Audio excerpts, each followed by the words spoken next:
家好，歡迎收睇今集奶茶西多士，我係林木。林木今日想同大家講下樓市呢個題目。今日喺信報專欄睇到一則關於香港樓市觀察嘅文章，內容提及一個當紅 KOL 以一個超出市場價格50%嘅價錢買入一個港島區嘅特色單位，尺價高達64,500蚊。由於文章嘅內容頗具建設性同埋啟發性，所以值得喺度再同大家分享，加埋林木對樓市嘅睇法。今集大家千祈唔好錯過。文章主要係分析稀有呢個形容詞喺樓市上面發揮咩嘅作用。稀有好多時候會令大家產生無限嘅幻想。大家可以發現，發展商以至地產代理好多時以稀有激罕做廣告宣傳，俾準業主誤以為百年一遇，唔買就冇下次嘅感覺。結果部分人士俾多幾成樓價入市。最近最好嘅例子莫過於 KOL 小獅購入北角海船。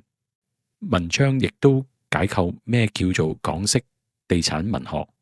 喺香港，大部分樓盤廣告標題十居其九都係話極罕、稀有釋出、錯過咗就冇、名門罕有大戶等等。新界村屋地下花園會變成稀有地下花園戶，而作者認為稀有喺香港地產已變成一種文化，一種加價催客嘅方法。對於準買家嚟講，廣告點寫其實唔重要，最重要願唔願意為咗稀有呢兩個字變成水魚，最終俾高日價長期供樓。以小獅呢個交易為例，佢以1億3680萬購入北角一個高層平台特色單位，實用面積2118尺，連430尺平台同埋2個車位，實用尺價高達64,589蚊一尺，結果成交價同尺價雙雙破頂，堪稱逆市奇葩。但最近同一個屋苑實用面積約1540尺4房單位，喺二手市場只係用咗5918萬成交，平均尺價只係38,429蚊，而原業主賬面蝕咗3862萬。可能發展商或者物業代理會講，小獅買嘅係特色單位，唔能夠相提並論。但係作者想話俾大家知，喺小獅入市同一屋苑，一個普通高層4房單位，尺價只係38000到4萬蚊，但係小獅嘅尺價係講緊64,000蚊，日價超過60%，而原因就係傳說中嘅稀有。為咗特色稀有，係咪就等於值得俾多幾千萬？再講，同一屋苑一個普通高層單位會比特色單位容易放盤，估價以至承做按揭都會容易好多。而所謂稀有單位，單係要銀行因為稀有而接受呢個日價，基本上係冇乜可能。即係話你冇辦法用10%嘅樓價去承做按揭。諗到呢度，大家嘅睇法可能會有180度嘅改變，由稀有變成唔想希望擁有。發展商同物業代理習慣將稀有同加價畫上等號。同區正常嘅單位尺價3萬，只要加上稀有平台特色戶，尺價即刻自動3級跳。大家可能要搞清楚，特色單位出現嘅原因係因為供應少，所以珍貴，定係因為冇市場需要，所以數量少變得稀有。